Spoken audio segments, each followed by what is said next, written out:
Yes, good evening, everyone. Welcome back. Good evening, sir. Good evening, sir. Good evening, sir. Yes, after a long time. Okay, so most of them to the regular class. Correct, Swati, Sweta? Yes, sir. Okay, hope things are going well and you are in continuation with the content already given. Sweta? Yes, sir. Fine then, fine then. So we'll have a separate discussion later for any doubts if you have on any other subjects like analog or circuits. Okay? Yes, sir. Yes. Yes. Hey, Sabinami, welcome back. Hope you are free now. Yes, sir. Okay, okay. Good then. So Preetham, welcome back.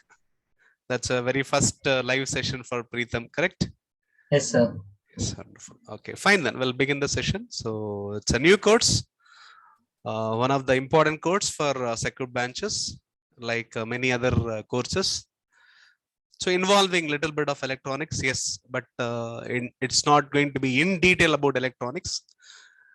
Even though the course says digital electronics. Any computer science students joined? Okay, fine then. So I planned the course in such a way that this is common for 5 branches involving circuits branch students, Eeci, EEE, instrumentation, biomedical. Apart from this branches, it is also common. A majority of the content what I'm going to deliver in this session is common first. Okay, then I will take sessions especially for the Eeci, EEE and instrumentation students, okay, and biomedical as well. Okay, almost syllabus is same, which is not there for the computer science. So the first flow will be involving the syllabus involving the 5 streams. Okay, Eeci, EEE, instrumentation, biomedical, and computer science. Okay, so computer science students, yes, Srinath, welcome back. Hello, sir. Yes, yes, Srinath. Okay, this course is common for almost 5 branches, Srinath, and we'll be covering which is common to all the disciplines initially. Okay, so a little bit of extra electronics will be there. Okay, so do not go in detail, you take the overall view, okay, which is necessary to understand digital electronics better. Okay, Okay. fine, Srinath. Yes, sir. Yes. Okay, fine then. Okay, so syllabus is already sent by mail. Okay, you can see the syllabus given according to your stream. Okay, so as per the gate 22, the syllabus is already conveyed. Okay, so it is involving electronics. Okay, so syllabus may be given as a digital electronics. So it is digital electronics for all the circuit band students. It is mentioned as digital logic for computer science students. Irrespective of that, the content is same. It is involving electronics. So I need to put 2 important questions. Okay, so it is involving electronics, not major part of the electronics. Okay, so here electronics means we need actually switching elements. We need actually switching elements. The backbone of digital design or digital logic design is switching logic theory only. So for that we need switching elements. And who are the switching elements means, of course, our transistors. They are electronic elements. So we are going to use transistors as switches. Okay, so we are not going to have in-depth discussion on how we are exploiting transistors in digital electronics. Only how transistors exploited as switches, especially not all the transistors, simply how NMOS and PMOS can be used as switches. We'll see. Okay, with a little logic behind that. That's easy for everyone to understand, including computer science students. Okay, so how we are going to use this electronic elements, switching elements, okay, for digital applications. That's what this course is all about. Okay, so before getting into the course, let me put a simple question. So that will be giving you the good introduction to the subject. Okay.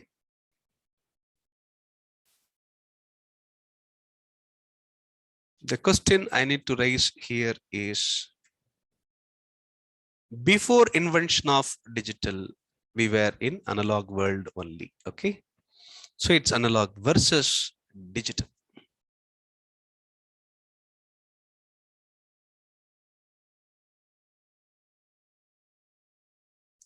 What's special with digital than analog?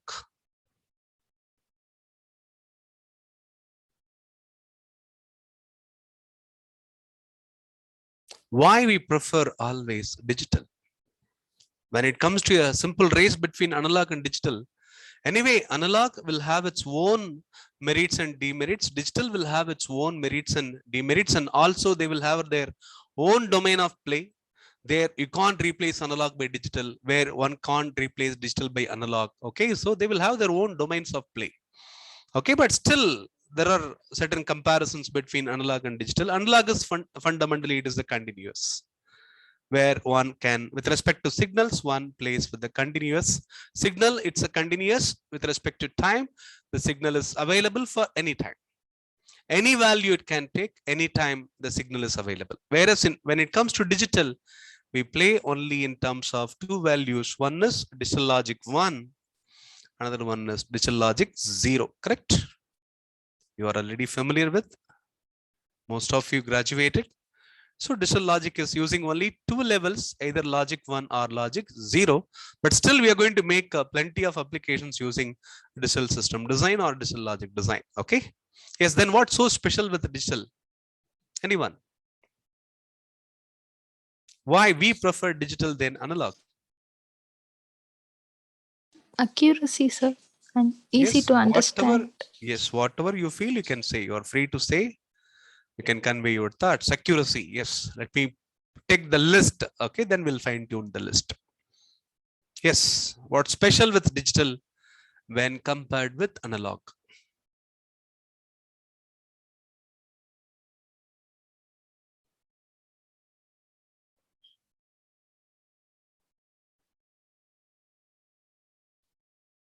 The mobile phone we are using is a digital or analog?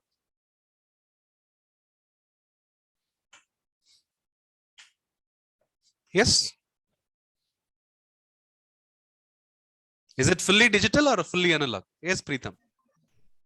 Sir, it's mostly digital, sir. Mostly digital ICs, correct? Yes, sir. Yes. So when it comes to ICs, we have ICs. They may be belong to analog domain, or they may belong to purely digital domain, or ICs belong to both the areas. We call them as mixed signal ICs. We'll be playing with the analog signals as well as capable of playing with digital signals, mixed signal ICs. So in digital electronics, it's all about digital ICs only. So the majority of the components used in mobile phone, laptop, personal computer system, okay, are belong to digital, including your processor, correct? That's a main element or component in the motherboard, correct? It can be a mobile phone, it can be a laptop, or it can be a personal computer. Yes, the processor is the main thing. How you select a mobile phone when you're going to buy a mobile phone or a laptop or a personal computer desktop, either you're assembling or purchasing. So what is the first thing you're focusing on? You get the specs right. What are the things you consider while going for mobile phone? A smartphone now. Okay, let me call it as smartly. Yes, smartphone. You are about to purchase a smartphone. Tell me what are all the things you are considering. Yes, majority of the components belong to digital. Because of that only you're getting the future. Yes, so many features you're going to have. Yes, what features you are looking into? With that, I will take the list for the digital. That's very easy. So processor. Yes, first yes, what is your processor? You may be focusing on the processor company as well, right? Yes, sir. Yes, processor is the first focus. Then Storage, RAM, sir. yes, RAM is the second focus. Then storage. Yes, of course, storage. Yes. Then what else? Then power usage, sir. Battery consumption. Battery consumption. That means how long it will stand. Yes. So talk. That means how the battery usage will be given. Talk time, video time. How long you can watch video continuously. If it is a smartphone, by default, it should be in. We should consider in the video mode only.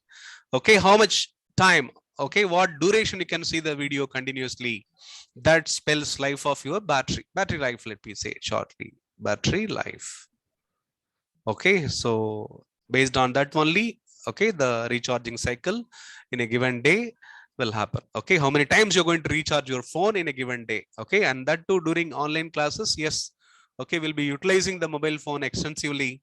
So the battery life also playing an important role while choosing a smartphone. Yes, it's a digital invention. Yes, we should accept it. Yes, it is using analog components, but majority of the components of smartphone is digital only. Yes, so when you get the specs, automatically you are getting the ideas about what is your digital is all about. Yes, what else? What else? That's all. Will you be happy if I give a smartphone of my monitor size? Computer monitor size? You won't, right? No, Yes sir. or no? Yes. Yes. Yes, sir. Compact. Okay. That means size of the mobile phone also very important. Okay, right? But it should not be as tiny as possible. Okay, right? As small as possible. It should be as compact as possible. Packet size. Okay, either yes, packet friendly. That's very important. Okay, so that you can handle with care. Okay. Yes, size is another factor, technical factor. Okay, that defines spec of a smartphone. Yes, so I have listed almost the most important things that digital invention, okay, consisting of or capable of.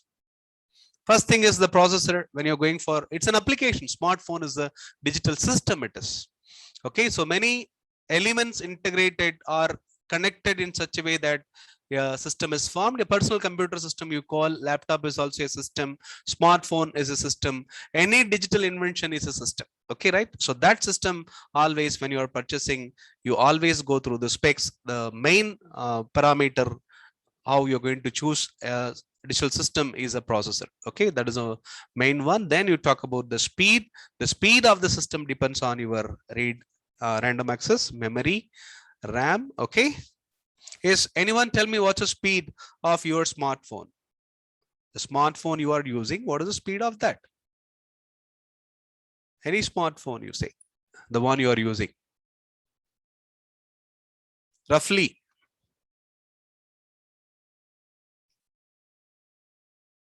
If you didn't see this detail set, yes, you have to see. Okay, forget about that. If you're not able to, yes, check. Okay, so in the Google, check or give your mobile phone ID number and check what is the processor it is using. Check it. It is going to be, usually we expect it in, if it is a desktop, we are expecting the processor to be having speed in the order of what? Gigahertz. Okay, correct? Am I right? Yes, sir. You can also check Intel processors. Okay, depending on the versions. RAM, what is the smartphone RAM you are using? 16, What sir. minimum you'll be Minimum happy with? 8. Min 8. 8. Okay, minimum 8. Yes, 16 GB is one going to do multiple tasking. Yes, very good speed, especially for movies and sports. Okay, games. Storage. Okay, apart from the RAM, you have the storage space as well. Yes, majority of the smartphones now offer a space of around 64 GB. Am I right? Yes, sir. 28 GB. Yes, correct. Yes, sir.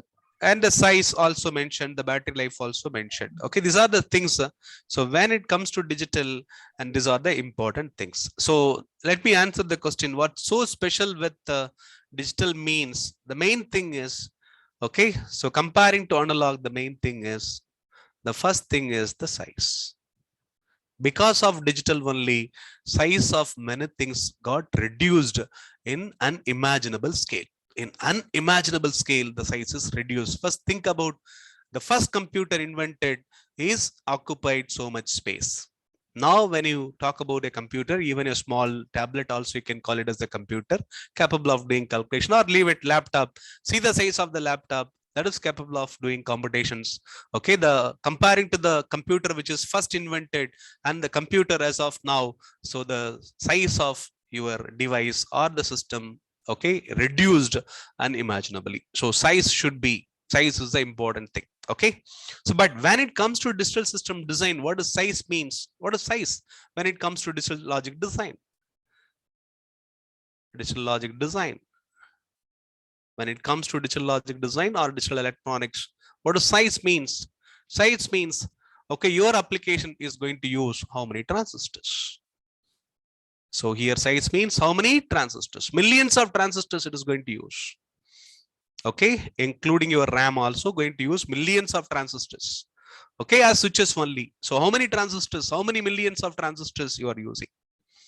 How many millions of transistor you are using?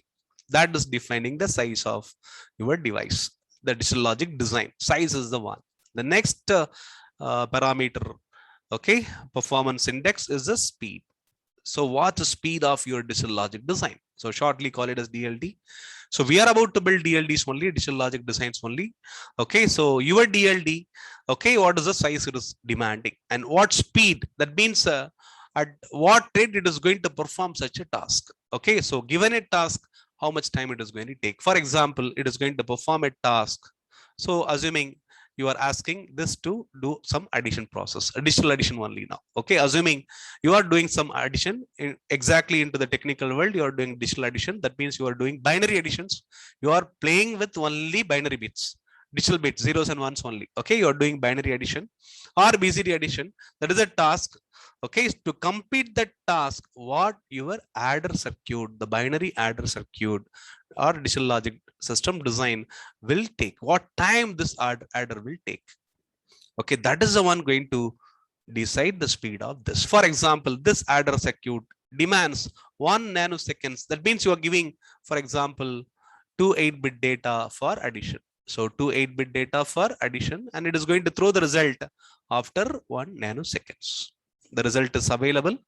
Okay, whatever the bit size you specify, the result is available after 1 nanosecond. That means what?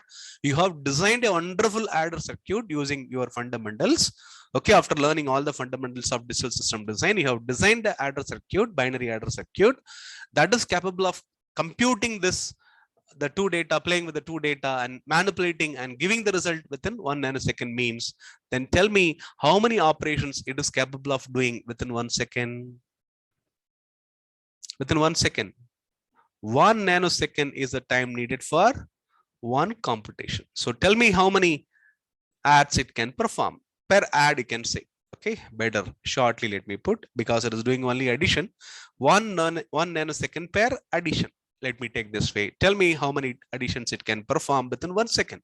Anyone? 10 power 9, sir. Yes, it can perform 10 power 9 adds additions. It can perform. That's the speed.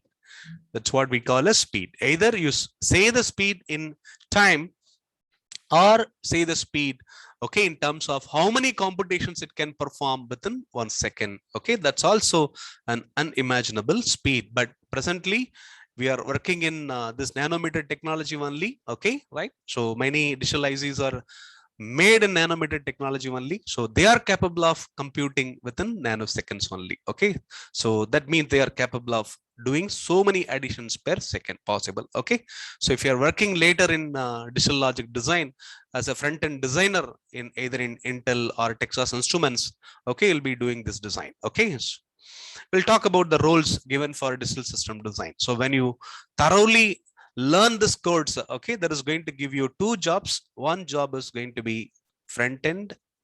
Computer science students will be falling only in the front end.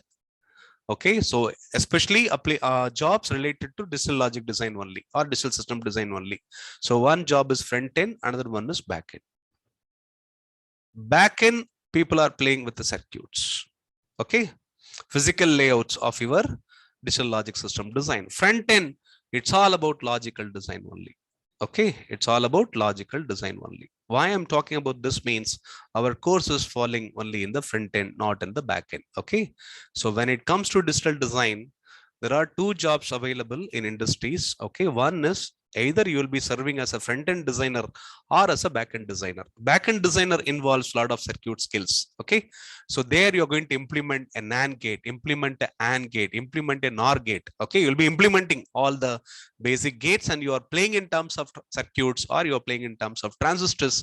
Whereas in front end, you're not going to play in terms of transistors or circuits. You're going to play only with respect to the digital logics only. So that's what exactly the course is talking about. Okay, we'll introduce the digital logic design soon. Okay, I'm just introducing, just giving the answer for the important question I have raised. What's special with the digital? So size, okay, and speed. Okay, in a small size, It is possible. It is capable of doing multiple computations. Speed, size is small as well as speed is more. That's good thing. Yes. Then what else? Mainly you forget one thing, cost of the design, correct? Yes or no? Nobody said cost of the smartphone, right? Yes or no? That's important, right? Yes, sir. Yes, cost is also very important. Cost of the design. Okay. In fact, cost and the size also related in this case because cost of each transistor. Okay. So it's the cost of the smartphone.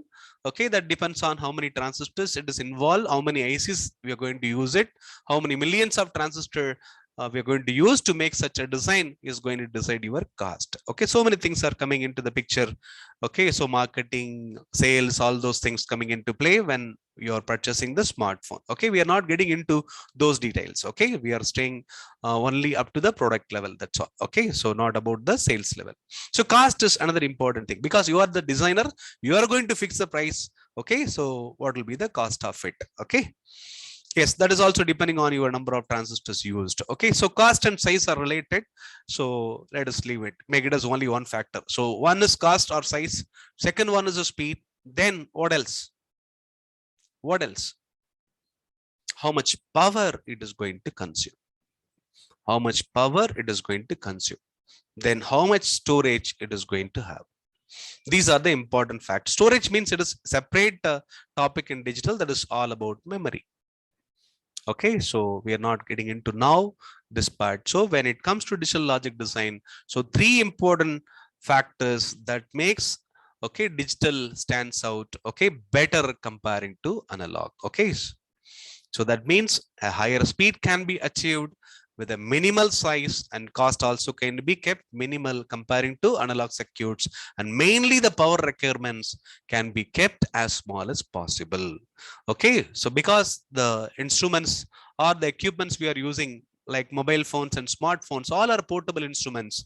Okay, we can charge them only once in a day or twice in a day depending on how effectively we are using. Therefore, okay, for the same application we are demanding the instrument or the uh, device, okay, handheld device should consume less power only. Okay, so power is another criteria. Okay, so it has to perform more tasks, it has to be less size, but it has to consume less power.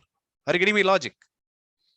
It has to perform more tasks in a given time, but it should be small in size. At the same time, it has to consume less power. So that's a logic. With this only, we are going to approach the entire digital logic design subject. Okay, either I will call it as sometimes digital logic design. When I'm not into electronics, I will call it as digital logic design. When I am into electronics, I will call it as digital electronics. Hope it is clear, everyone. Is the point clear? Yes, sir. Yes, sir. So as of now, we are staying in digital logic design, not into the electronics. So let me call it as the digital logic design is broadly classified into combinational logic design and sequential logic design. Combinational logic design and sequential logic design.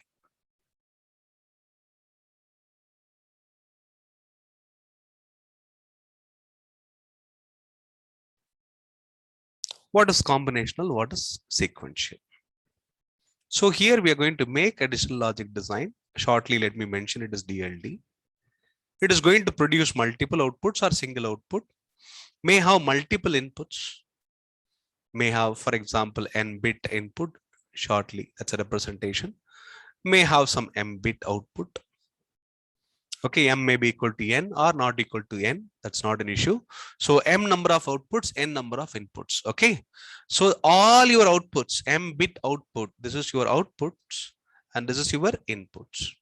So all the outputs or even a single output, if you consider any combination logic design, that means digital logic design under the combination logic is going to make the output purely as a function of present inputs only.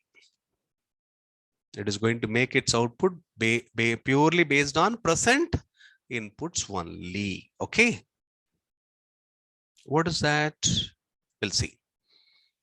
Then how different a sequential logic design? In sequential logic design also, we are going to build a digital logic design. That's a model. I'll call it as DLD. Again, it is going to have M bit output and going to have some N bit inputs. Shortly, we call them as inputs and we call them as what? Outputs. Then how special sequential logic comparing to combinational logic means? So here the outputs are only function of present inputs, and here outputs not only function of your present inputs and also based on the past outputs. Are you getting my point? In sequential logic, output is function of present inputs as well as past outputs, whereas here outputs are only function of present input. Shortly, I'm calling it as PI. So PI, take it as present input. PO, you take it as past outputs. Okay, not the present output, past output. Okay, this is past outputs. Hope it is clear, everyone. And this is present inputs. Easy. All of you getting? Yes, sir. So that means it's like our memory. So we are actually belong to sequential. Our brain is sequential. We don't just act based on what we are getting as an input. Our brain is purely sequential. Okay, it is not just reacting based on, suppose if you say something, I don't just react immediately. Okay, so if you are saying something, I'm not instantly reacting because already I have something about, I know something about you, then I act accordingly. Okay, I know something about you is nothing but the memory. That is based on all the past events happen between you and me.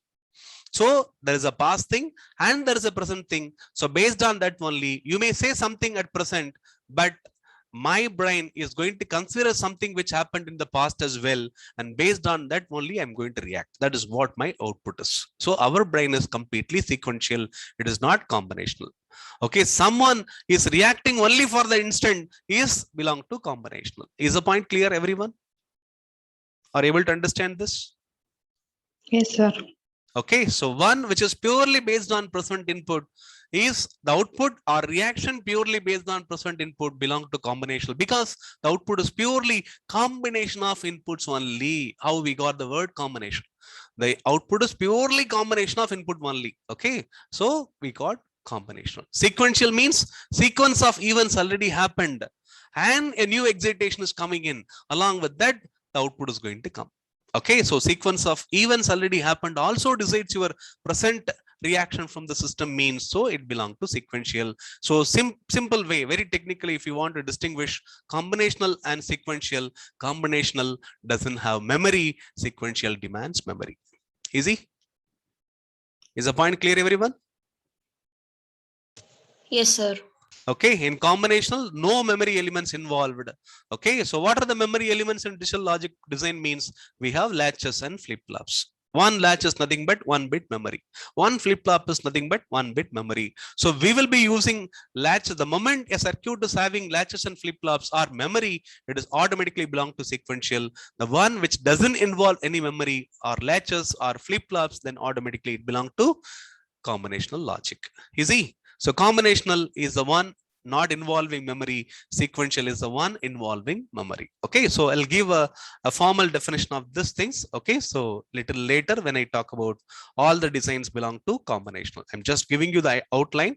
So the major part of digital logic design is designing being in combinational and designing being in what? Sequential. So two important domains. Okay, any application of digital logic design either belong to combinational logic or belong to sequential logic. And simple way to conclude here, the simple discussion between them is combinational doesn't involve any memory, whereas sequential involves memory. Okay, so combinational, only the input combinations makes your output, whereas in sequential, not only the input combinations and whatever happened in the past also in sequential logic decides the present output. Okay, hope it is clear, everyone. Yes. Yes, Sweta. Yes, sir. Yes, Preetham. sir. Preetham following, Yes, sir. right? Yes. Fine then. Okay. So then whether you build a combinational logic or sequential logic in digital logic design. So two are the major things. Okay, without them we can't build. Okay, so if you want to master digital logic design, first you should master these two things. Okay, the first thing you need to master is, if you want to understand digital electronics, first you should learn the switching logic theory. Okay, so first you should learn the switching logic theory. That is the one going to give the foundation to all the logic gates. What are the logic gates we have? What are the logic gates we have? From your memory, yes. What are the logic gates you already studied? Remember not? You Nor. remember NAND? You remember NOR? Nor. Correct. You remember and OR. Then what? Exclusive OR gate. Exclusive XNOR. XNOR. Anything else? You remember? No, right? That's all. Agree. Okay, these are the logic gates. These are actually logic functions. These are the logic functions. Okay, so it's easy to remember them as gates, so we call them as logic gates. These are the logic function. NOT is a function, NAND is a function, NOR is a function. We'll talk about them in detail. So once you learn switching logic theory, then you have better understanding on logic gates. Okay, so then to build applications, what you need is, because it's a system you're going to build for certain applications, for that any system is going to play with a numbered system. Any application is going to play with a numbered system. So we should be, yes, familiar with the numbered systems involved in digital systems, either combinational or sequential. Okay, so the numbered system is another backbone of digital logic design. Okay, so what numbered system we are familiar with? What is the numbered system we are familiar with? We are familiar with decimal numbered system. What is the decimal numbered system? We have numbers involved only between 0 to 9, correct? Yes or no? Yes, sir. And then our digital logic design is familiar with what numbered system? Definitely it's a machine language. This is a machine. It's a digital logic machine or simply a digital machine. Okay, it is not going to know our numbered system. The point is that always there will be an interface mechanism, because the machine is capable of playing only in terms of digital data, whereas we are capable of understanding everything only in terms of decimal data. Okay, we are not, once I give zeros, suppose if I give, for example, 0 1 1 0 1 1 1 something, I'm asking what is the number, nobody can say instantly. Yes or no? Yes. Yes, sir. Okay, we can't say, because we are very comfortable. We got habituated with the decimal numbered system. Yes, digital systems are habituated with the binary numbered system. Digital numbered system are exactly the binary. We'll see what is decimal, what is binary in numbered system. So we should be first familiar to the machine language. That's a binary numbered system. Okay, so it can be binary, it can be octal, it can be what? It can be hexadecimal. Hexadecimal. Yes, like that. We have so many numbered systems. It can be, when it comes to the numbered system with a signed numbered systems we have, it can be unsigned or it can be signed. So many numbered systems are there. We should know them to get full command when you design something. Okay, so two important things as a digital logic designer, as a mandatory things you should know. One is the switching logic theory, another one is numbered system. So initially I'll be introducing you only to this, then we'll start building all the combinational and sequential logic design. That's the approach for this course as well. Okay, hope it is clear. Yes, sir. Yes, Abhirami, following, right? Yes, sir. So today we are beginning with the first fundamental, that is the switching logic theory. That's a backbone of digital logic design. Then after a few classes, we'll be introducing all the numbered systems. Okay, roughly I mentioned, okay, few numbered system. We'll talk about all the numbered system there. I will talk about gray code. We'll talk about BCD code, so many codes. Okay, ASCII code, FCD code, all the codes we'll see later. Okay. And today we'll begin with basics of switching logic. Switches, we're going to talk about switches only. With them only, we're going to make logic gates. So this is going to give the foundation to logic gates. So we'll introduce switching logic theory. Okay.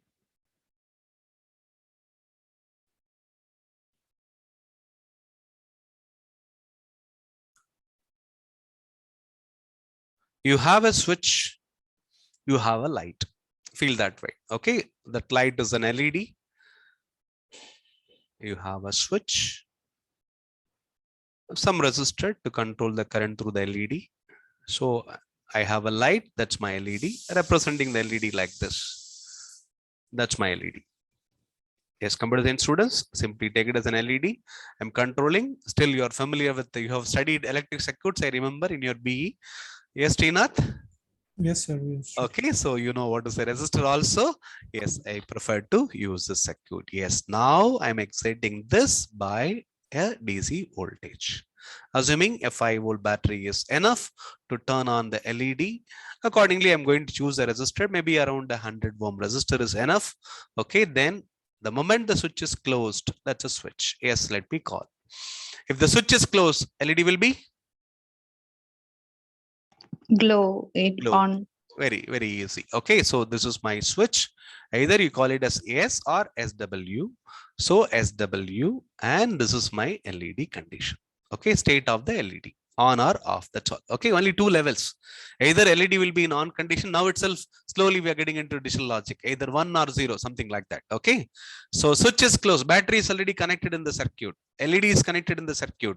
Okay, so proper current controlling mechanism is connected in the circuit. Now the switch is on or switch is closed. Okay, switch is closed. On or closed, we can say. Switch is closed, LED is On. either you can say glow On. or on. LED is going to be on. Switch is open.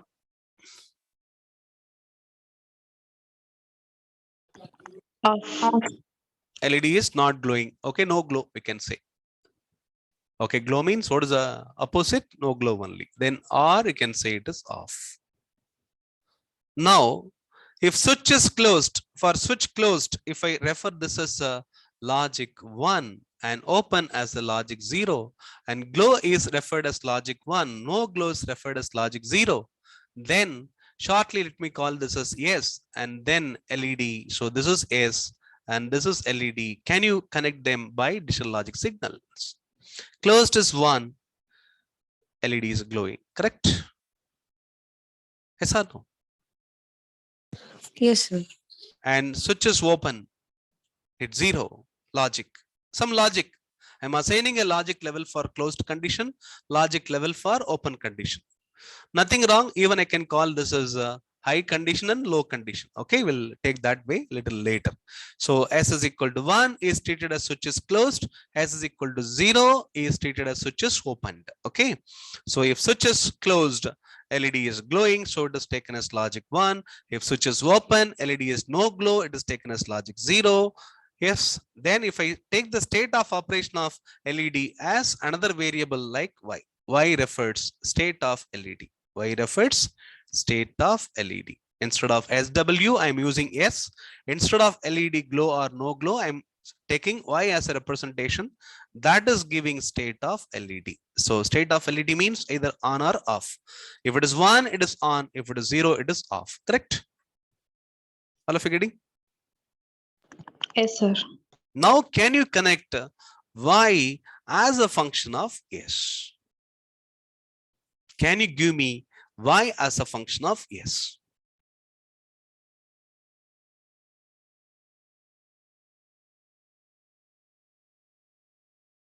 Anyone? What is Y as a function of S? You have a simple table. The table says everything. Tell me what is Y as a function of S? Only in terms of digital logic levels. When S is 1, Y is 1. When S is 0, Y is 0. That's all, right?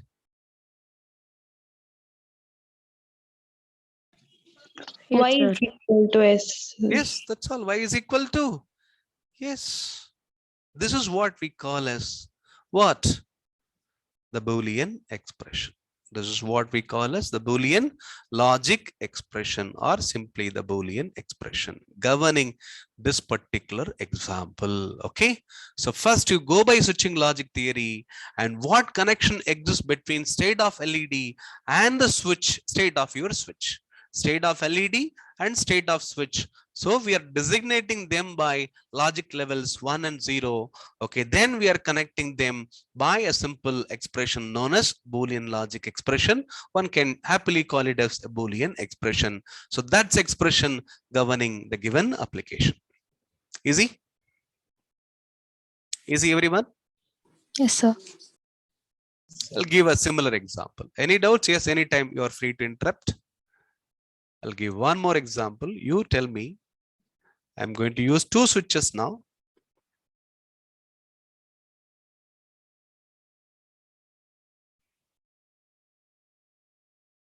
So let me say this is switch S1. Say this is switch S2. Rest of the circuit is same. I have a 5-volt battery. 1 minute.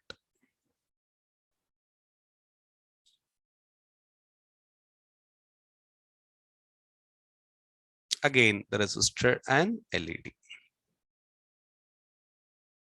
Or maybe sometimes one can say straight away, instead of resistor and LED, one may say something like this. What is that? A lamp. State of the lamp is your Y. There may be some series current limiting resistor. Okay, roughly mentioned. Yes, now what is the logic connecting S1, S2, and Y? It's a logic connecting S1, S2, Y. So again, S1 open, switch open, S open is treated as logic 0, closed will be treated as logic 1. Yes. And similarly, state of lamp, okay, lamp glow is taken as logic 1 and no glow is taken as logic 0. Yes. Now, based on this logic definitions, logic designations, yes, can you connect input? These are your excitations, okay, right? S1, S2 are your excitations. You treat like excitation the position of the switches.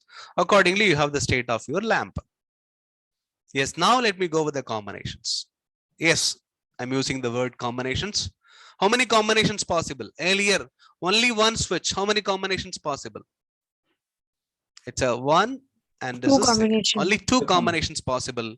So for the two combinations of the switch, we have decided the state of the LED. Similarly, now how many combinations possible? 4 combinations. Yes, Four 4 is the maximum combination. So what is the number of combinations? What is the number of combinations in general? If we have n number of inputs, 2 power n are your combinations. Yes, slowly introducing the basics of Boolean logic. So how many combinations possible? 2 power n combination possible. So if I have only one switch, one combination. If I have n number of switches, 2 power n combinations possible. 2 power n means in this case n is equal to what? 2. So therefore 2 power 2 is a possibility. So we have 4 combinations. What are the combinations? Both are open. Okay, S1 alone open, S2 is closed. S1 alone closed, S2 is open. Yes, you need to perceive when I write 1 and 0, and both are closed. Both are closed. Yes, now first combination, both are opened. What is the state of your bulb? 0. 0. Not glow. It is not going to glow because the 5 volt cannot be connected to the circuit. So it is not excited. So the bulb is not going to glow. Tell me when the bulb will glow. Instead of both the exhausting switches all the are combinations. closed. Yes. Yes, only when both the switches are closed, okay, the bulb will glow. So this is the only possibility. Rest of the combinations will make the output 0. So this is what we call later as inputs of the table. And this is the one response. Okay, response coming from the lamp. So we call it as output of the table. So this itself is a digital logic. Okay, right? Perception. Okay, so we have two inputs. So state of switches are considered as inputs and state of the bulb is considered as the output. Now tell me, what is the digital logic implementation? Why? S1 into S2. Okay, only when both And S1 and S2 are logic 1, Y will be logic 1. If any one is 0, Y will become automatically 0. That gives what operator for us is called and operator. AND operator. So we call this as the circuit obeys AND logic. This is the switching logic theory, obeying AND logic. Last one, if I call this as AND logic, okay, if I call this as AND logic, because it's S1 and S2. Dot is the operator shortly representing your AND. So dot is your AND operator. Okay. Shortly, if you want to say AND logic, use dot. Okay. Yes, S1 dot S2. If anyone is 0, Y will become 0. Only when both are 1, Y will be logically 1. Okay. So that's a logical connection. Okay, so out of 4 combinations, only one is capable of making the output logic 1. Okay, fine then. Yes, what about this logic? If last one is, okay, AND logic, what is this logic? Y is equal to S. What logic it is? Anyone?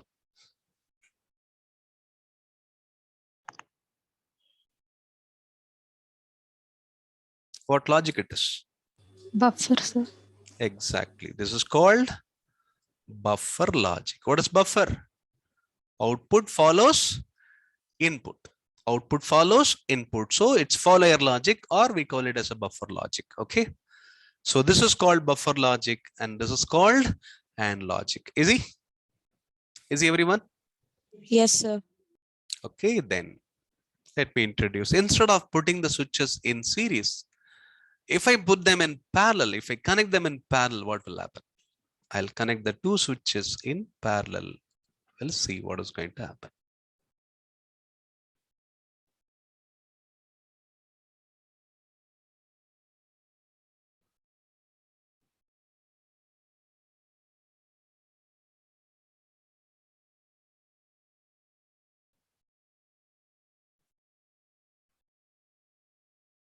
State of bulb is Y, switch S1, switch S2 is. That's a new example, excitation, some higher voltage. Yes.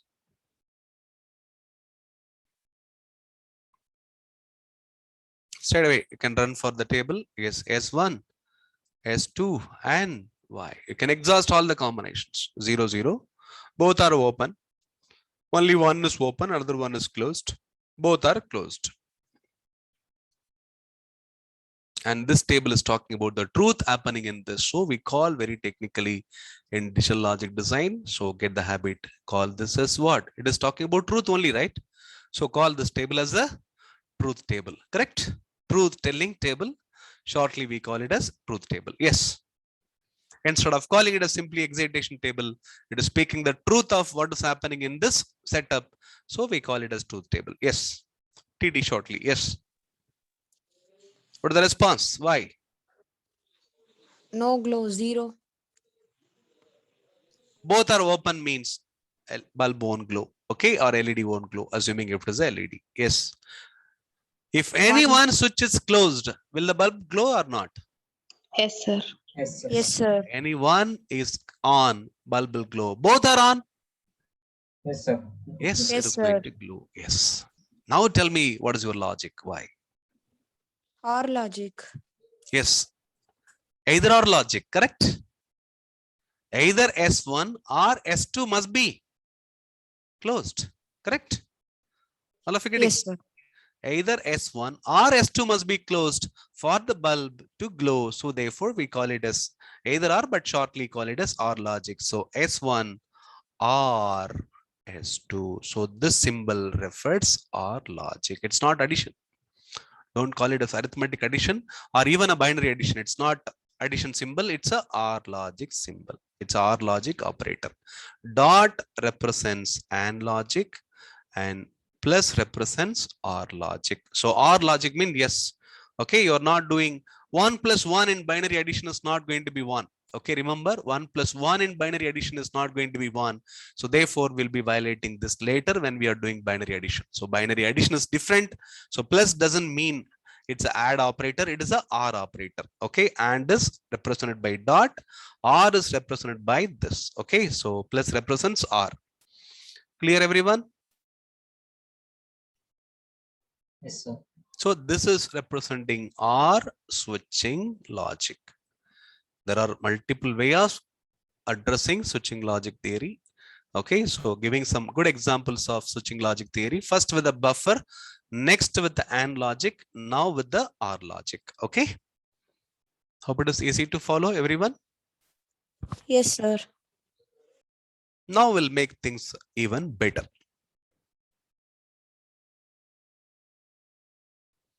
The output we are going to have, we have connected only the bulb to understand, okay, to connect your input and output. So to have a digital logic expression, we call it as technically Boolean expression.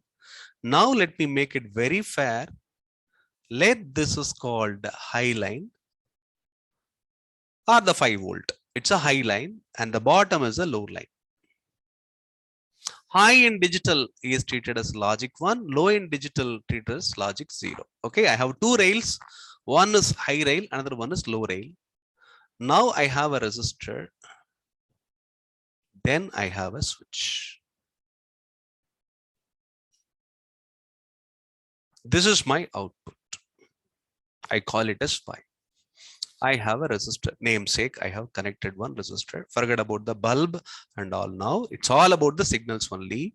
I'm going to operate this switch by, I'm going to control the switch by giving some excitation. That signal is, say for example, signal A. So this is my switch S. Okay, so I'll designate the switch by the letter S. So I'm giving the signal to the control signal to the switch A, and then the switch is going to have either a open position or a closed position. Then accordingly, I'm going to have the output Y.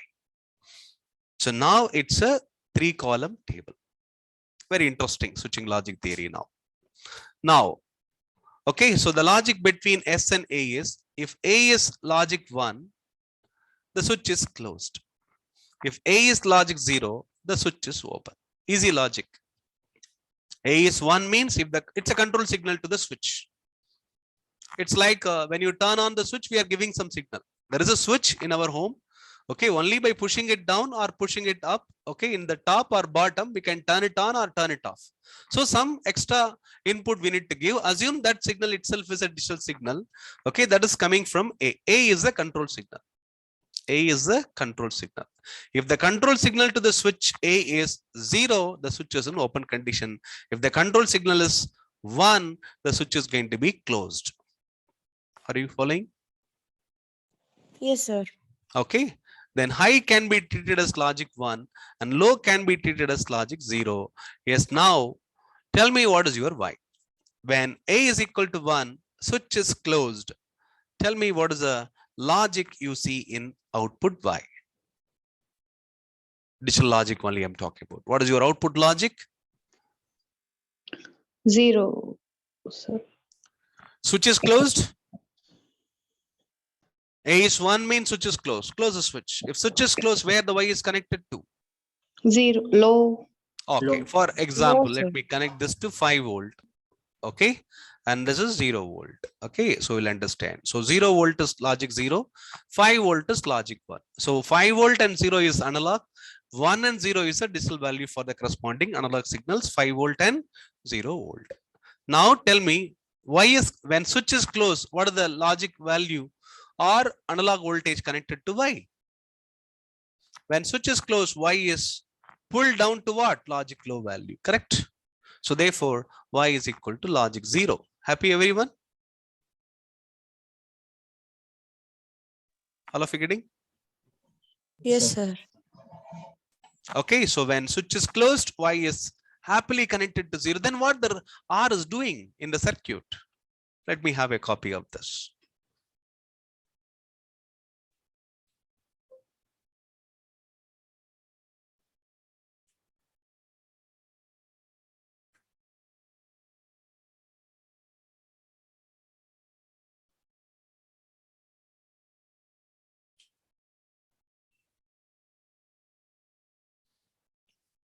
So under this condition, the switch is closed.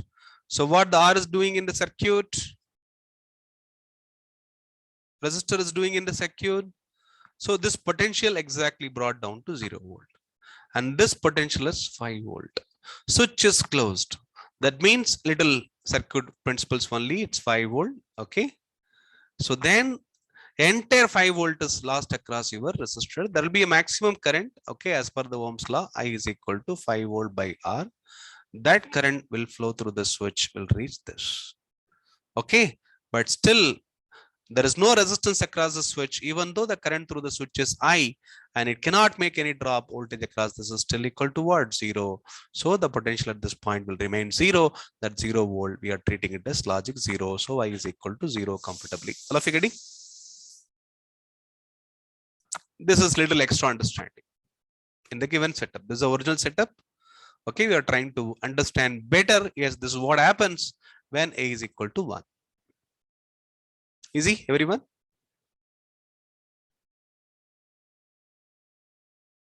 Following, right? Yes, sir. Then let me make A is equal to 0. I'm giving A is equal to 0. A is equal to 0 means switch is in what condition? Open condition. Switch is open. If switch is open, what is going to happen? The setup is this. Okay. So your setup is going to be something like this. What do you have? Here you have a resistor. Here the switch is open. Here you have the logic 0. So connected to 0. And here it is connected to the 5 volt. And this is your R. And this is your output Y. Tell me what is your output Y? I'm giving A is equal to 0 now. Under the situation, that's equivalent. Switch is open. Now tell me where the Y is connected to. What will be the logic level of Y? It's very important. This understanding is very important. 1. Sir. Why 1? No current, so entire 5 Yes, volts. circuit is open. There is no current in this. What is the current now? 0 amps. As per the Ohm's law, there is no drop across this. So therefore, entire 5 volt will fall at this point. Already I said, if anyone is 5, it is treated as logic 1. So the output is going to be 5 volt. So it is going to be logic 1. Agree, everyone? When I give A is equal to 0, the output is logic 1. Easy? Yes, sir. Yes, Tina, able to follow? Yes, sir.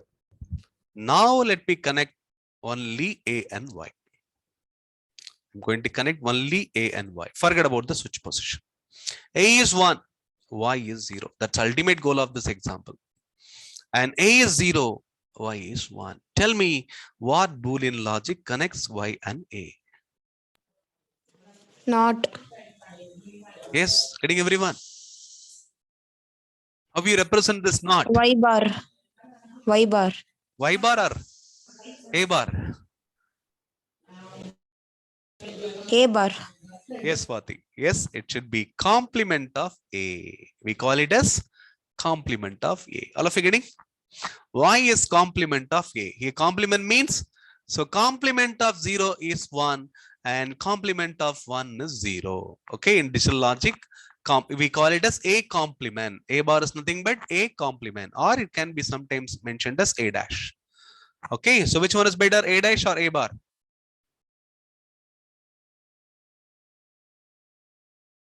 Sometimes they will use A dash, sometimes they will say A bar, but both are meaning same. Y is complement of A. So if A is 1, Y is 0. If A is 0, Y is 1. Simply, it's a NOT logic. Okay, this is what represented by the symbol of NOT. That's the symbol of NOT. Yes, that's the symbol of NOT. Okay, we'll introduce the symbol of and or everything. Okay, for buffer, I didn't introduce a symbol yet. I will introduce a symbol for buffer as well little later. Okay, so what we are giving is A, and what is coming out as output is Y is equal to A bar. That's a complement of A. So we call this logic as not switching logic. Yes, that's the purpose of this. It is serving as not switching logic. Easy? Yes, Preetham, following. Yes, sir. That's very simple, right? Yes, Abhinami, following, right? Yes, sir. Okay, yes. So now I'll introduce Another switching logic, you give me the expression for y straight away. Okay, so after so much understanding, you have to give me the expression. Okay, so this is my voltage, call it as high line shortly, and this is the low line. High is logic 1, low is logic 0. So here I have a resistor. Here I have switch 1 and then switch 2.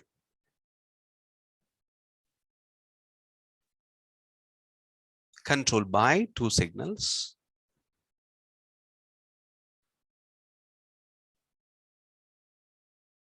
Switch 1 controlled by signal A. Switch 2 controlled by signal B.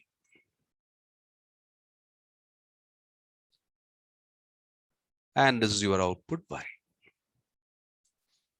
Okay, so either your output, slowly let me start introducing the technical terms.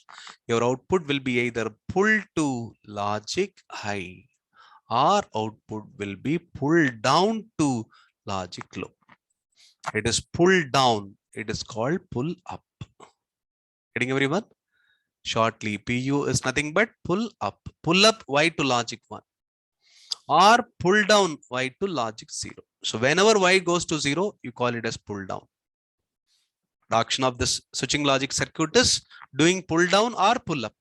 Either Y will be pulled up to logic 1 or Y will be pulled down to logic 0. That's all. So this is logic 0 and this is logic 1. Okay, yes. Yes, now tell me what connection exists between A, B, if needed, S1, S2, and then Y. Yes. S1, S2 is the temporary thing or intermediate thing. So finally, we need to connect only between A, B, and Y. So we have A, we have B, we have S1, we have S2, we have Y. So first you can play only in terms of S1, S2, then you can go back to AB. So tell me when Y will be connected to logic 0 first. Tell me when Y will be connected to logic 0. When both When switch on. both A and B and 1. Yes, when both S1, S2 are closed, correct? Yes or no? Yes, sir. Yes, sir. S1 is closed, S2 is closed, Y will be pulled down to logic 0. Rest of the combination 0, 0, 0, 1, 1, 0 will make the output. Will make the output. If any switch is open, Y will be always connected to logic 1 as per the last understanding. If anyone is open, yes, that's a point. Y will be a digital logic signal. It has to be either connected to logic 0 or should be connected to logic 1. That's all. It should not be open. The Y should not be kept in open circuit. Either it has to be pulled down to logic 0 or it has to be pulled up to logic 1. If not pulled down, it will be automatically pulled up. That's how you need to make your switching arrangement. Okay, for your logic functions or logic gates. So when Y is not 0, by default, automatically the switching arrangement will pull Y to logic 1. Getting all of you? All of you Yes, getting sir. this? Now tell me what is needed. Already given A and B are the signals. If A is 0, switch is open. If A is 1, switch is closed. So then whatever the state of your S1, S2, that is the assignment for A and B. So then I can copy 0, 0 to AB, 0, 1 to AB, 1, 0 to AB, 1, 1 to AB. Easy logic. All of you getting? Following, right? Yes, sir. Now Yes, you sir. tell me what is Y as a function of your input logic. I'm going to call them as inputs. A and B are my input. Okay, digital inputs. Y is my output. So I am building a simple, okay, digital logic function or digital logic design that is consisting of two inputs. One is A, another one is B, and producing an output Y. I just wanted to know what digital logic design is implemented using this setup. Using two A.B whole switches. bar. Yes, two switches and one resistor. Yes, what is that? A dot B whole bar. Anyone else A also dot B confirm? whole bar. A dot B whole bar you Whole want bar. to say. Yes, A dot B whole bar. Anyone confirm the NAND same? signal. Yes, sir. Yes, Preetham? Yes, sir. NAND signal, sir. Yes. NAND logic. Yes, slowly. Yes. So bringing it from your memory, it is there in your memory and slowly building through this switching logic. Yes, Trinath, able to follow? Yes, sir. It's A and B, but not making the output Y equal to 1. It is making the output to 0. So if both are 1, output will be 0. Otherwise, output will be 1. So this is the logic. We call it as what logic? It's a complement of AND. What is the NAND. complement of AND? Yes, NAND. that's a logic. Okay. So yes, that's your NAND logic function. Okay. So using switching logic, you are getting introduced to first NOT logic, then NAND logic now. So A dot B whole bar. This is what we shortly represent by the symbol this. Okay, so this is actually your AND symbol. So A, this is B, and you call it as what? A dot B. And this is the NAND symbol. This is A, this is B with a bubble there. Bubble represents what? What is that bubble? Not. Not Not. Yes, bubble represents not only. Actually, I should draw like this, but I have shortened that symbol. So it's an and followed by not. That's what it means. So what the and will produce? And will produce A dot B. And the not will produce what now? A dot B complement. Whatever the input, it will complement it. Instead of, okay, having two symbols, one is and not, then I can shorten it by having the bubble here. Okay, so that's what the symbol of NAND is. This is A, this is B, it's a dot. So if I put with a gap, then it should be treated as a bubble. Okay, will complement always. So then A dot B whole bar. Shortly, that's how we remember NAND gate. It's a NAND logic function. Shortly, we want to remember by logic gate symbol. Okay.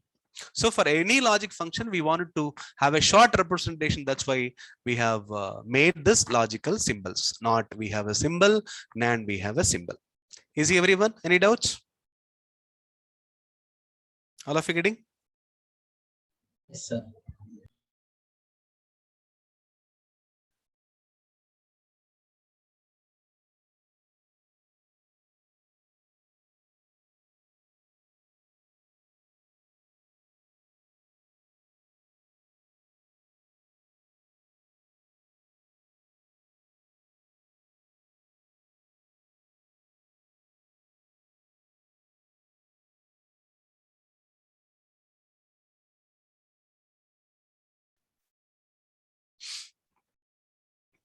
Okay.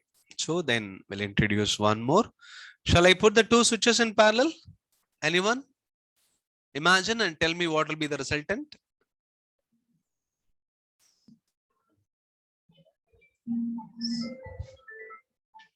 Connect them in parallel. Let us put the two switches in parallel. We'll see what happens.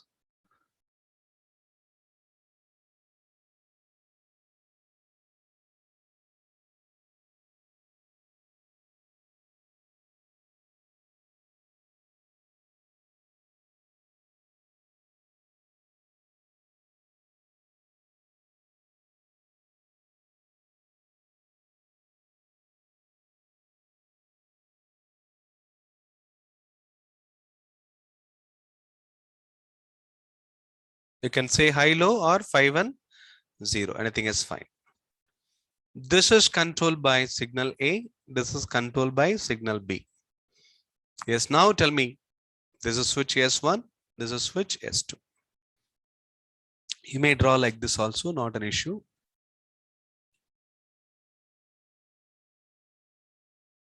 If you want to make it look like a symmetric one, can also draw like this. Okay. Yes, now what this switching logic says. It's a new switching logic.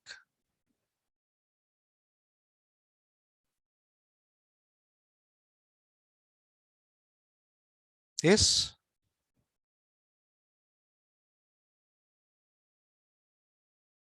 A, B, Y, straight away.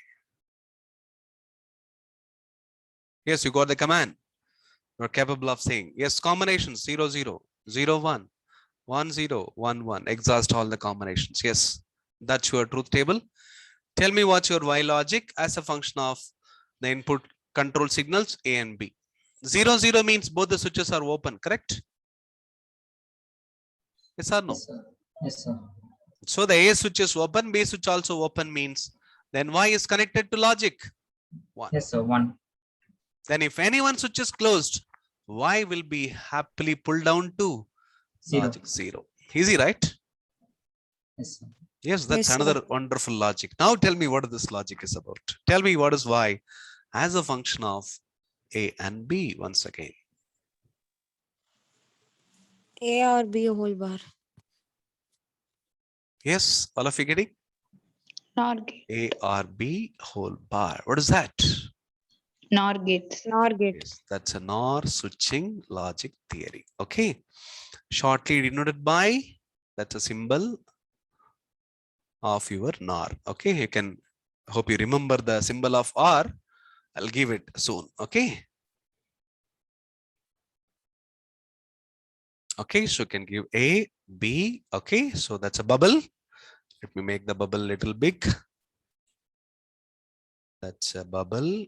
So means complemented R. So the result is going to be A or B, the whole bar.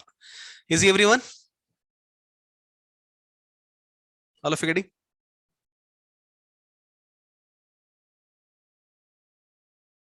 Yes or no? Yes, sir. Let me switch back to the NAND logic. Any other expression is possible. Any other expression is possible.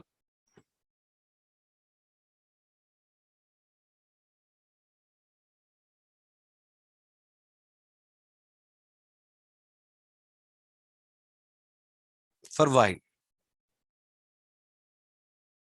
If not A dot B whole bar, any other better expression you suggest me. From the table.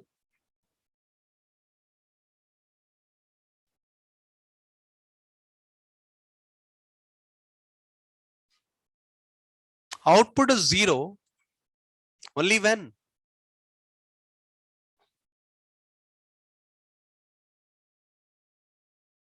both A and B are 1.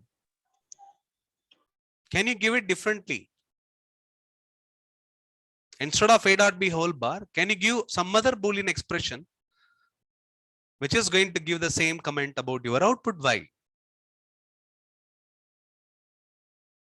Shall I say, okay, so shall I say Y is equal to, as per the table, complement of A plus complement of B.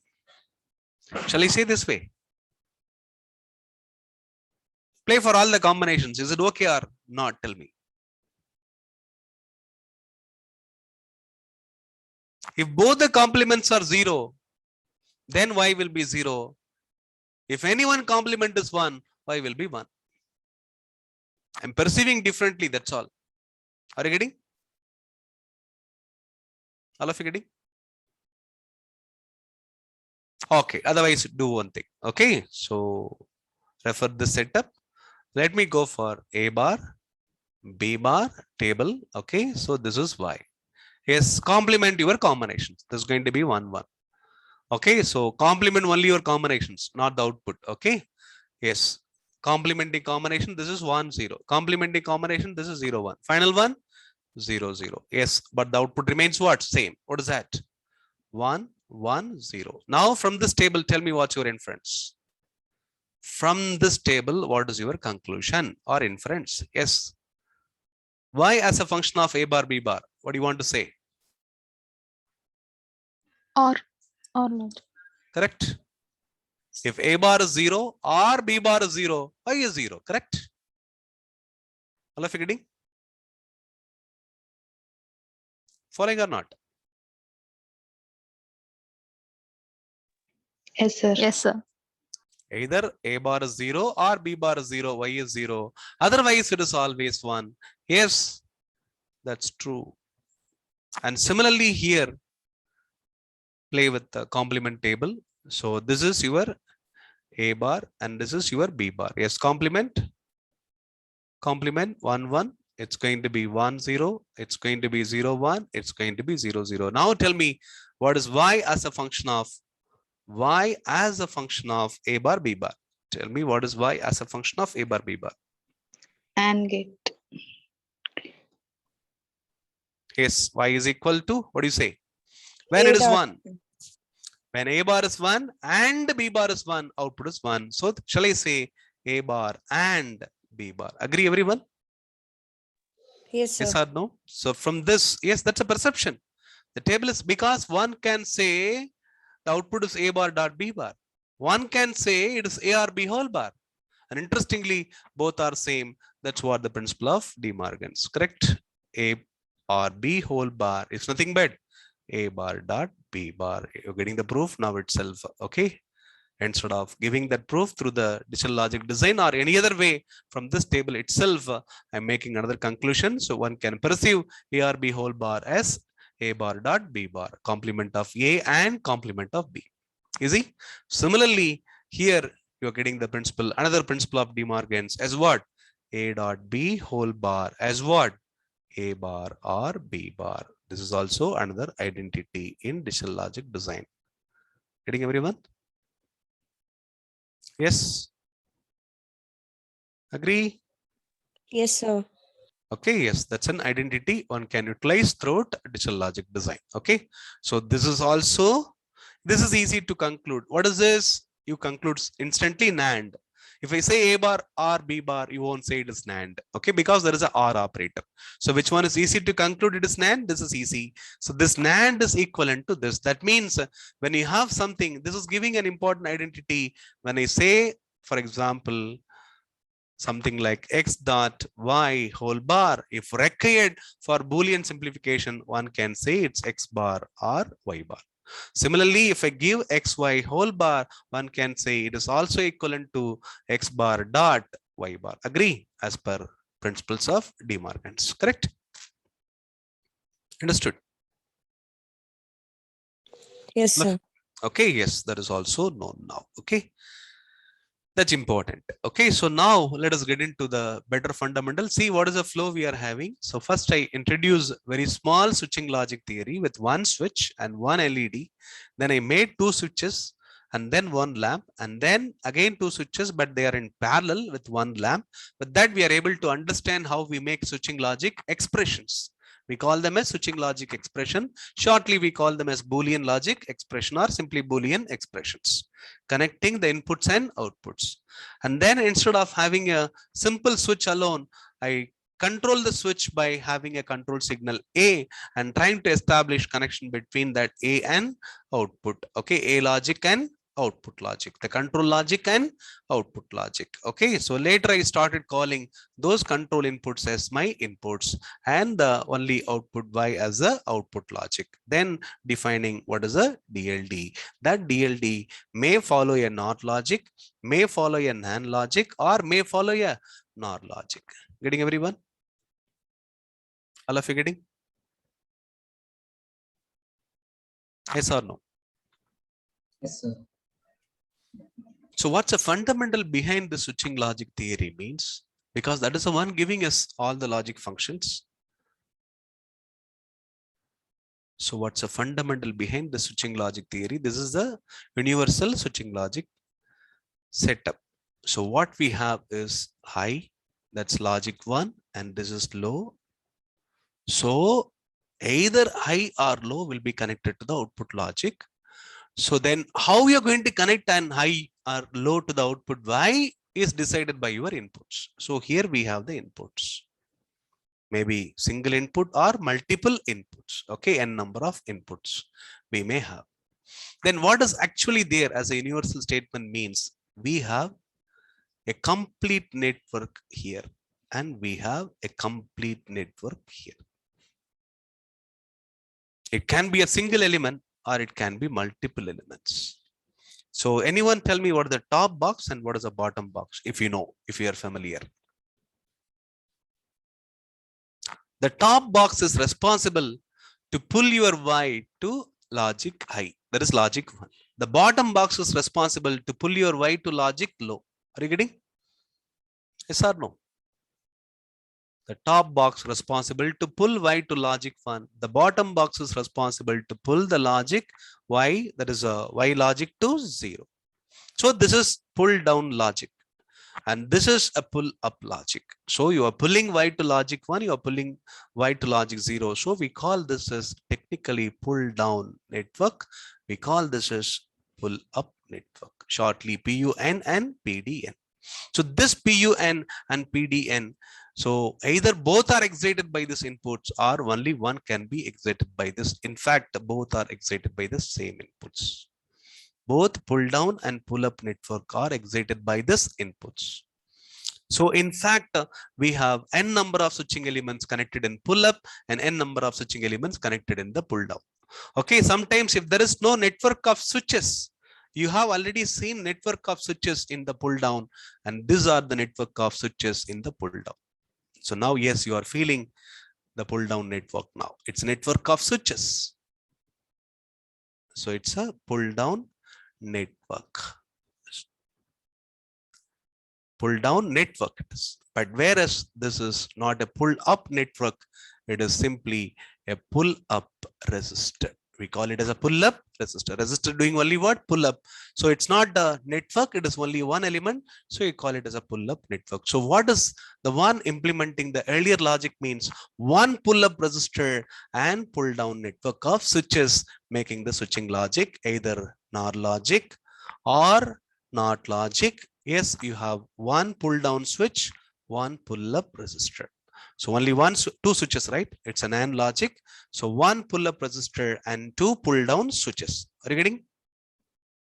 Everyone getting this point? Yes, sir. Okay, Yes, sir. here we have only one pull down switch, PDS you call, and it's a pull up resistor. Pull up resistor, it's a pull down switch. You can use, you are free to use N. Okay, that's a generalized statement, but here it's not a network, it is only one element. That's a resistor. You call it as a pull up resistor, and this switch, only one switch, it's not a network of switches. You call it as pull down switch. A pull down switch, pull up resistor, okay, can make a simple NOT logic. Okay, whereas here a pull up resistor and pull down network of switches, okay, in the pull down network can make what logic? NAND logic. Similarly, the switches are connected in series. Here we are connecting them in what? Parallel. So here also one pull up resistor and pull down network of switches connected in parallel makes NOR logic. So the point is this: instead of demanding a resistor, one can also replace the top by network of switches. So here also we can go for switches. Here also one can go for switches. That is the one going to give ideal logic gates. We have not yet built ideal logic gates. We got an idea by using switching logic how we can build logic functions or logic gates. I'll show you one. For that, you need a simple understanding on switches. I'll introduce first two switches. Understand. Once you understand that, it's very easy. Up to this point, it's clear, everyone? Hope it is clear. Yes, any doubts? Yes, you are free to.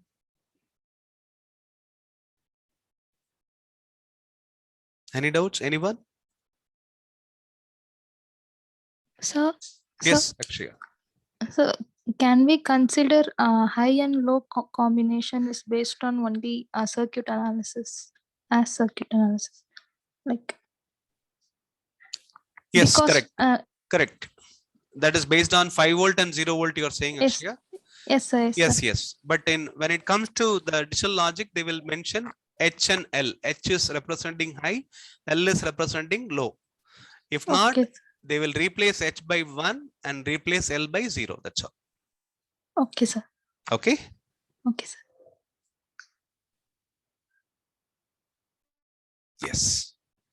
Any other doubts? Anyone?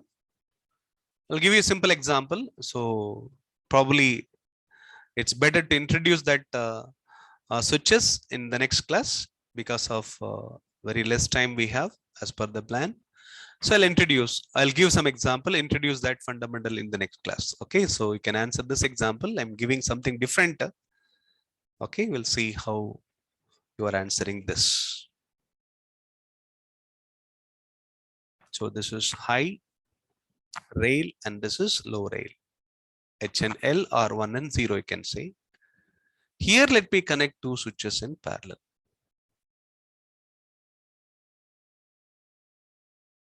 And here I'm going to connect the resistor. That's very interesting. That means I'm using pull-up network of switches. I'm using a pull-down resistor. That's the beauty of this problem. Yes, tell me what is Y. This is the resistance R. I'm controlling this by signal A. I'm controlling this by signal B. Yes, you know. Tell me, you make your table and tell me what is the logic function. Okay, Y as a function of A and B. Tell me what is Y as a function of A and B in the given logic circuit or logic setup.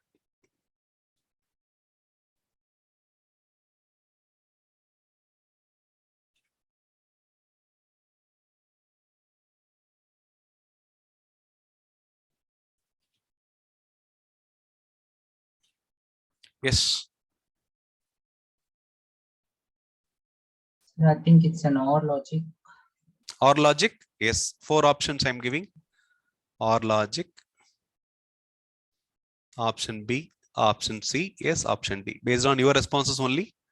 Let me get your responses. Yes.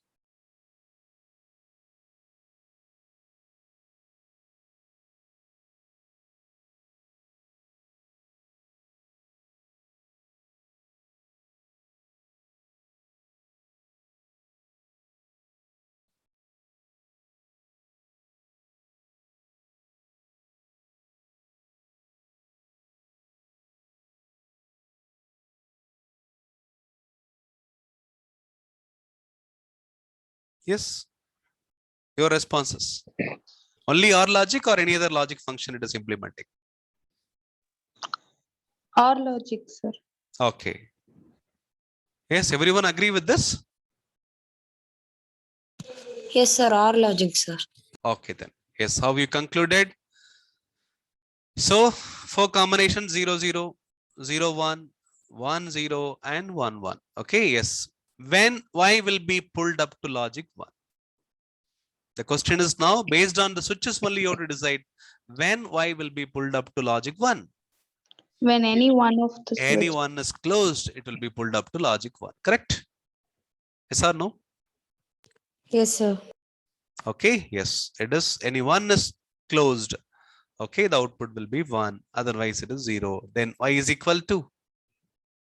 Y is equal to A or B. Agree? Yes or no? Yes, All of you sir. getting? Yes, sir. Yes, sir. Now, I'll give another interesting problem.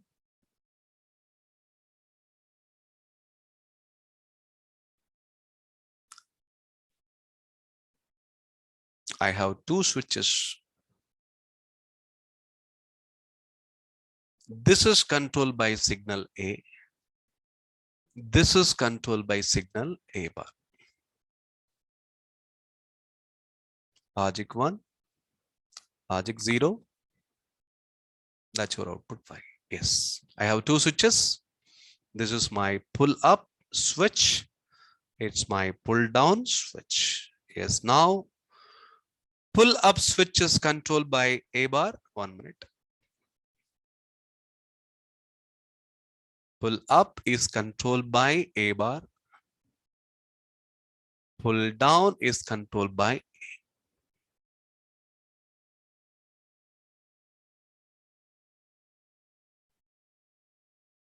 You can call them as S, D and SU.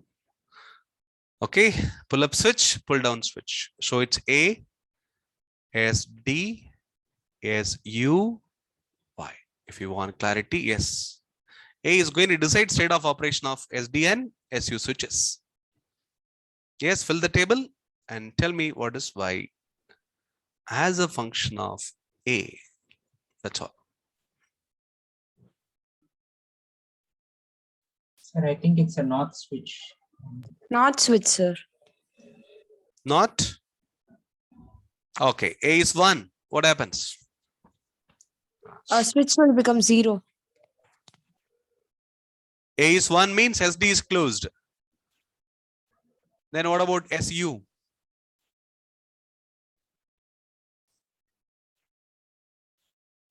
It's open, sir. Okay, Switch because open. A bar switch. So the switch is looking for A bar equal to 1. But what is your A bar? 0. Therefore, it is what? Open. Therefore, what is happening interestingly? Yes, that's a point. When pull down switch is closed, pull up switch should be in open. Yes, understand this point? Both the time, that means at a time you should not enable both pull up switch and pull down. When pull down is on, pull up should be off. Pull down is closed, pull up should be open. That's what exactly the role given to pull down and pull up networks. Okay, I'm giving that simple fundamental by this example. Okay, so when pull down is on, pull up is open. So yes, that's what the table says. Okay, therefore Y is connected to logic. Y is connected to logic. 0, because pull down is on, correct? All of you getting? All of you getting?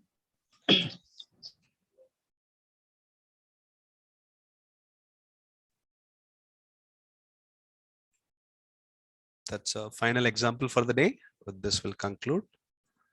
So I'm connecting A is equal to 1. So A is equal to 1, A bar equal to 0, A bar equal to 0, A bar is not equal to 1. Therefore, this is an open condition. This is closed. This is open. So this is open and this is closed. So since only pull down switch is closed, Y is brought down to the logic 0. So therefore, Y is equal to logic 0. In the second case, okay, so then here I'm giving A is equal to 0. That means A bar becomes 1. Therefore, the switch is getting closed and this becomes what? Open. Already that's what the diagram also says. So this is getting closed. Now tell me what is where Y is connected to?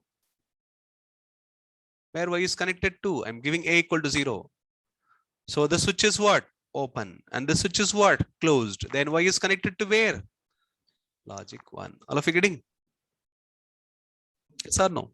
Yes, sir. Yes, So sir. what connects Y and A? That's a question finally. Y is equal to? Complement of A. A bar. Yes, exactly. So this arrangement is for your inverter logic or not logic. Either you call it as not logic or inverter logic. Yes, the fundamental is this one. So this is not the practical implementation. So this is what we're going to implement in the next class. This pull-up switch is implemented by using PMOS. And this pull-down switch is implemented by using NMOS. So we need to have idea about how we can connect NMOS and PMOS. So that means one CMOS is the cost of one NOT gate. That's what we're going to conclude. Yes, you know the budget now. As a digital logic designer, how many transistors you need really to make a NOT logic? So transistor, how many transistors means how many CMOS?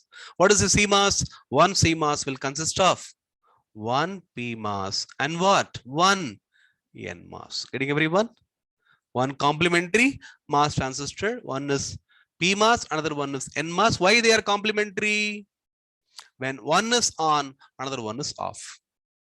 Yes, we are looking for complementary transistors. When PMOS goes on, NMOS will go off automatically. That's what demanded here. Okay, we are demanding that only. Okay, so the circuit is going to look like this. We'll see how it is going to work in the next class. That's a famous CMOS inverter. Okay, this is little extra for the computer science students, but still you'll have better fundamentals, especially if you're getting into computer architecture or processor designs in suppose if you're going for M.Tech in IIT Madras, there is separate department working in VLSI. So this will be very useful. Okay, if you're extending this course into the M.Tech level. Okay, so this is logic 1 and this is logic 0, even for electrical and Eeci instrumentation students. Okay, so this is going to be the complete structure of the CMOS. Here we are going to have a PMOS. That's a PMOS switch. Let me connect this vertical line a little later. Yes, that's your PMOS, and this is going to be your NMOS. We'll see how it is functioning in the next class.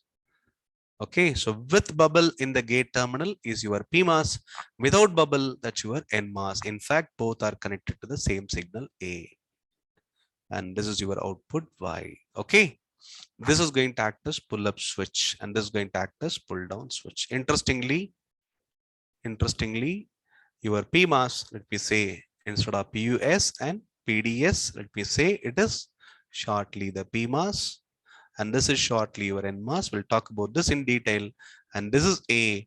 state of n mass and state of p mass and your y. So then if you go by this, A is equal to 0 will keep your n mass open.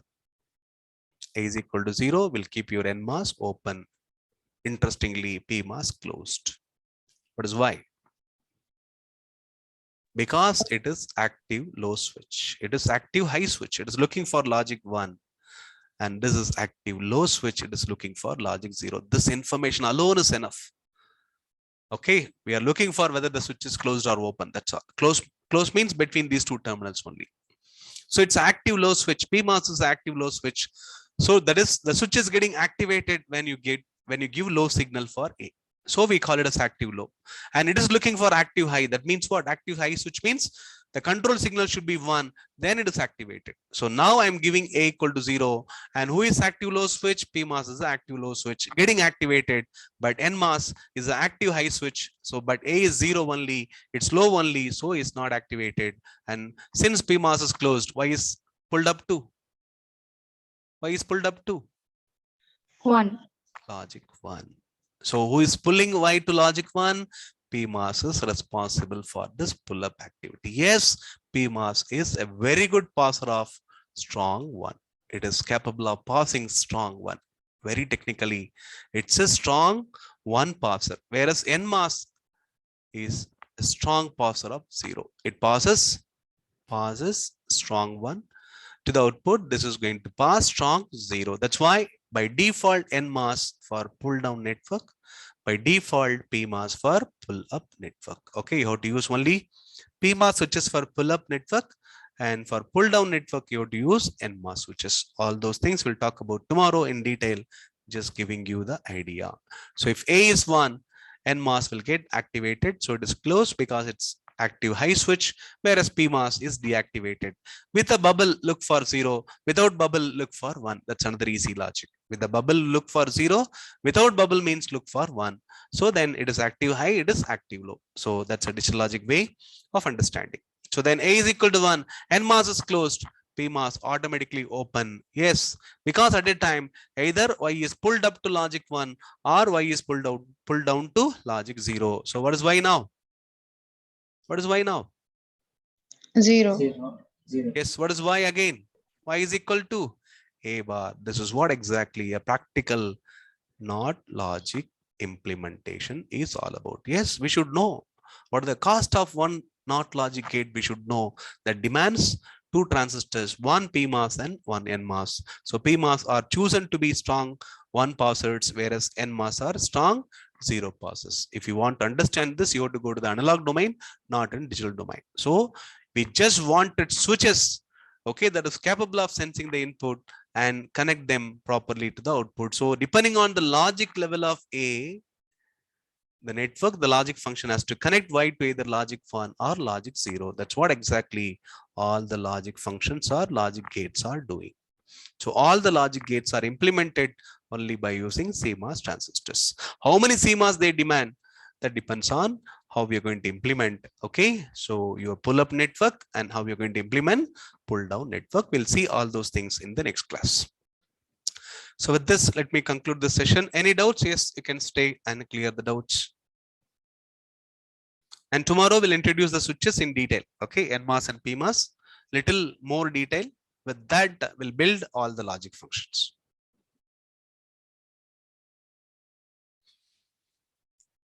Is Srinath comfortable? Shweta, following? Yes, sir. Preetham? Yes, sir. Fine then. Okay, so anyway, the PDF copy of the slides are available for taking notes, and video also will be shared. Okay, so during class time, you try to listen to the content delivered. Okay, so if you wish to take some running notes, still you can take it, no problem, because anyway, the video is available. So try to spend most of your time in listening to the content delivered. Try to grab, okay, whatever, how much, whatever you can, okay, during the session. Okay, so but still, You may feel that you'll be spending equal time for taking the notes by going through the video. If possible, you can take the running notes. I'm not stopping you.